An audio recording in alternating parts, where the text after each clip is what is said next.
આજે આપણે રત્ન કલાકારની વાત કરવાની છે.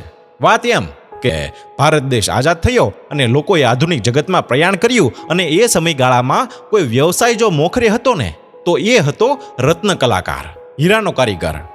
લોકો પોતાનું માદરે વતન છોડી શહેર તરફ વળ્યા. ત્યારે કહેવાતું કે આજનો ભાઈ તો મોમાઈ જાય છે. મોમાઈ એટલે મુંબઈ, અને મુંબઈ રહેતા હોય એનું તો કેવું માન હે.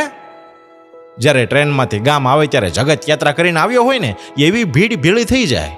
હું માનું છું ત્યાં સુધી રત્નકર જેટલો સ્વતંત્ર વ્યવસાય ત્યારે આ જગતમાં કોઈ હતો નહીં.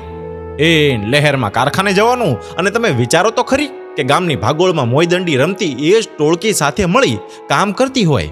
ક્યાં હોય આવો જલસો? એ જ બધા લંગોટિયા એક જ ઠેકાણે, કોઈ તળિયાનો કારીગર, કોઈ પેલનો, કોઈ મથાળાનો, કોઈ ટેબલ કાપવાનો, અને હા, જે વ્યક્તિ સૌથી વધારે હીરા બનાવે ને એને બોલર, એને આ ઉપનામ આપવામાં આવતું, બોલર કારીગર. કોઈના નસીબમાં રોજ એક હીરો ઉડે અને આખો દિવસ ઝાડુ મારવાનો વારો પણ આવે.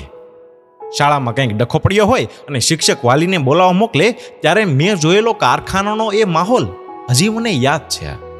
મજાક મસ્તીમાં ખેંચતાણમાં જે કામ થતું હોય એનો રંગ જ અલગ હોય. કંઈક બનિયાન પહેરેલા કારીગરો વચ્ચે પંકજ ઉદાસની ગઝલ કે ચાંદી જૈસા રંગ હે તેરા સોને જૈસે બાલ જ્યારે ગુંજે ત્યારે કારીગરોથી આખું વાતાવરણ મસ્ત બની જાય.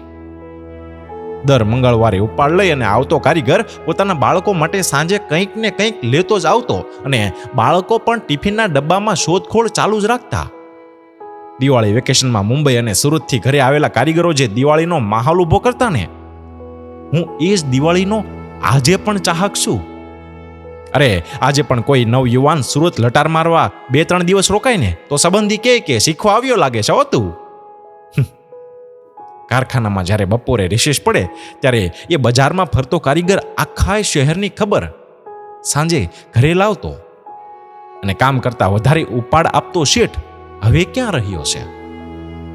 અને એ જ શેઠ જ્યારે કારીગરના ઘરે પ્રસંગોમાં આવી ચડે ને એટલે તો આહા, શેઠ આયા એમ માહોલ ગર્વમય બની જતો. અને મુંબઈ અને સુરતના પ્રસંગો વર્ણવતા એ જ કારીગરો હવે તો મંદિરની લપેટમાં બીજા વ્યવસાયમાં વળ્યા છે. પણ હજી એ પ્રસંગોને યાદ કરી પોતાની જવાનીનો લુપ્ત ઉઠાવે છે. એ હરેક રત્નકારોને આજે યાદ કરી ઘણું જીવ્યો એવો દસકો યાદ આવ્યો. અને હમણાં પણ જે કારીગરો વ્યવસાયમાં જોડાયેલા છે એ બધા જ બોલર કારીગર બની પોતાનું ગુજરાન સુખીથી જીવે ને એ પ્રભુને અરજ છે. કારીગરોના આવા પ્રસંગો તમારી પાસે હોય ને તો કમેન્ટ બોક્સ તમારી માટે ખુલ્લું છે.